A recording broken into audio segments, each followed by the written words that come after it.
So delighted to be joined here by Adam Smith. Adam, it's an absolutely fantastic GBM card. Once again here in Sheffield, and obviously last time we spoke it was here at the same venue. What is it about Sheffield boxing in Yorkshire that's just attracting GBM here? Well, this is where it all started for GBM 3 years ago with Izzy and Mitch Costello and Hassan, and they had this idea and they went with it and for it. And the first show I went to was here as well at the Cannon Medical Arena in February, and I loved it. And I got hooked on it and on the whole GBM team and the story, and it's fantastic to work with both Izzy and Mitch. And I think Sheffield is a fight city, always has been. The days of Harold Bomber Graham and obviously Prince Nassim Mohammed, Ryan Rhodes, my good mucker Johnny Nelson, all of those guys, Junior Witter coming through, Isham Pickering, those days of Herbie Hyde even was fighting up here. Lots of Sheffield fighters coming through, and the Clinton Woods and the next generation as well. Kell Brook, of course, sort of took the mantle. So I think, the Steel City has always been massive for boxing. We were at Sheffield United yesterday, and we've had fights there, and it's a great place for sport and a great place for fighting. And the hills like Rome, they say Sheffield, don't they? And on Winkerbank Hill, that factory that Brendan Ingle had that just developed so many. And of course you've got Glyn Rhodes and all the other people up around Sheffield, Dave Colwell from Rotherham. And it's just a place I love coming back to. It's an honest place, it's good people, and I think you get great fans, whether it's at the arena or whether it's at the medical arena or the Ponds Forge that we've been to, or Hillsborough, all the different leisure centres. It's always been a good crowd, and I love coming back to Sheffield. I spoke to Naz the other day, actually. He was in Dubai, and we were sort of chewing the fat about the old days, and it's got a long history here, so it's fantastic. GBM are continuing that. We've also been on the road. We've been to the Midlands, we've been down to London, and I'm sure we'll go out to Ireland next year with Kieran Malloy. But there's something special about bringing a show back to your roots, and that's what Sheffield is. And it's a great show Saturday night, and long may it continue. Obviously GBM are on DAZN. Obviously Matchroom and Queensbury are kind of still the two biggest promotions in the UK, especially now obviously with the whole kind of Riyadh season stuff.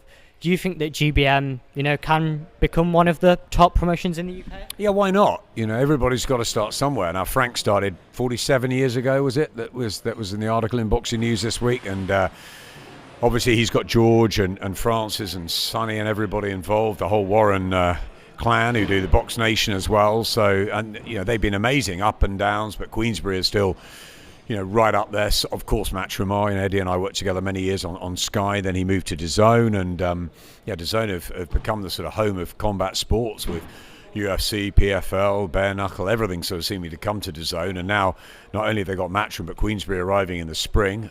Sky, of course, every year Sky have invested in boxing since before I was there, which is over 30 years ago. So Sky are the standouts for boxing in the UK, and always have been. And I think the Sky Sports box office event, there's still nothing quite like it. And Bennett Boxer has done, has had almost 4 years there now, and the shows are coming thick and fast. And there's another one this week or next week, the 14th, with Tasha Jonas, and they're back on January the 11th with Callum Simpson. They've got Adam Azim in February. So, they're rolling too. So there's plenty of competition. Wasserman, I was up at a show with Sophie Alish the other day on Channel 5, a Harlem Eubank headliner. So they're still going strong. Of course, they've dipped their toes into the Misfits world. So that's the entertainment side too. So, look, there's lots of competition. There's top tier as well. There's the Conlons. There's loads of other promoters. Steve Woods always puts good shows on.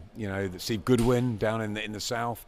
So you've got to look. Carl Greaves. You've got to look at all the sort of John Pegg, all the sort of small hall promoters around. But I don't think GBM want to be small hall. I don't think Izzy likes being called small hall. I think he sees himself as alongside Eddie and Frank pretty soon, and he's got the ambition. He's got the personality. He's a great front man. He's got a good team behind him. GBM look good. It's a great production, a lot of smarts around the team, and fighters seem to be loving the journey. Always get packed out crowds. Got 2 really good 50-50 fights topping the bill tomorrow night, and that's what we've got to do, put on really good fights. Okay, it's at a level, we know it's not right up there in Riyadh season time yet, but there's no reason why 2025 we can't get a couple of fighters onto and in front of Turki Al-Sheikh, whose favourite fighter was Mark Chamberlain.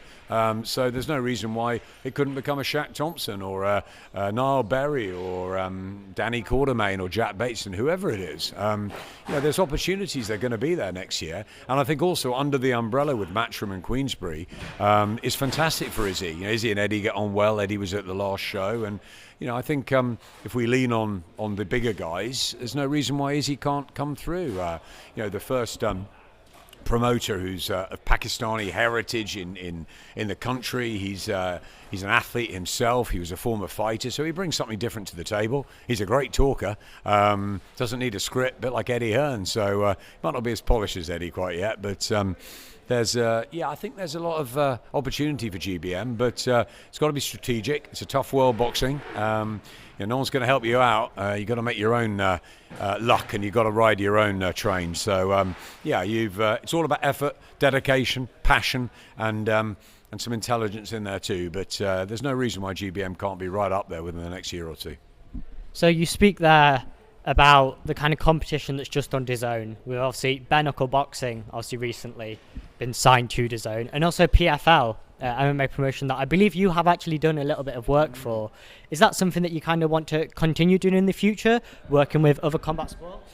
Yeah, James Fruin's a good friend of mine. He's heavily involved in PFL. He was at Boxer with Ben Shalom, and we had a chat about a year ago, and he said, look, do you fancy coming to do a little bit with PFL? Because we're going to bring Savannah Marshall over, and Savannah is probably one of the closest people to me in the world. I've worked with her since the Olympics in 2012, and when she went into the cage to sort of follow Clarissa Shields, I went with her, and I went up to Newcastle, and I joined the team, and then I've done a couple of Bellator events with them, and I've enjoyed it. I've got quite close to Chanel Dyer as well, who's a fantastic athlete, lives about 20 minutes away from me in West London, and so there's no reason why I wouldn't want to go back. I like them very much. The PFL team are fantastic. I'm no expert in MMA, but if I can add a bit of drama to the occasion each time, I'd love to do it. I worked with Jimmy Smith and Dan Hardy, really good people.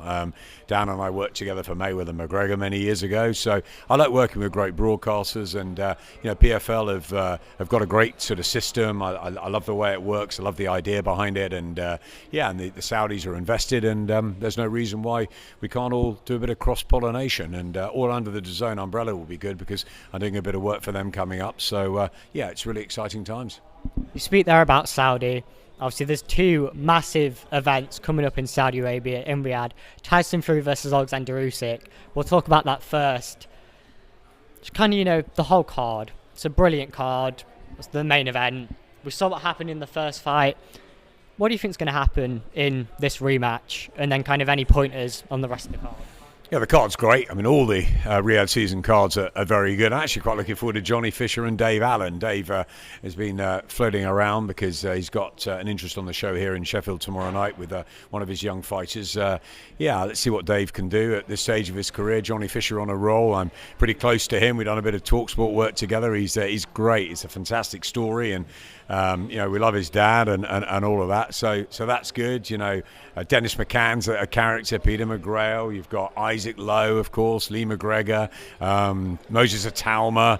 It's some fantastic fights out there, and looking forward just to being there on the week and enjoying another great show from Turki Al-Sheikh and the team out in Saudi. But the main event is an absolute humdinger, isn't it? First time around, it was just, you couldn't take your eyes off it. I thought Usyk started really well. Fury came back in those middle rounds, and then Usyk dug deep, and that 9th round he could have stopped him, and then he got the decision, and rightfully so. Pound for pound number 1.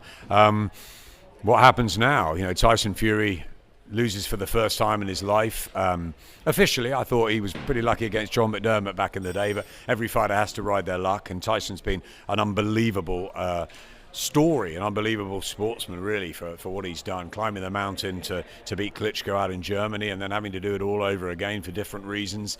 It's, you know, as Frank Warren always says, it's a miracle he's even fighting. So he keeps defying logic, getting up off the floor against Wilder in the first fight, having that incredible trilogy. I thought his second fight, that performance was one of the great ones, winning the world heavyweight title for the second time. Can he do it thrice in the desert? You know, you'd never write off Tyson Fury. He's got the size, he's got the boxing ability, the IQ, he's the Gypsy King.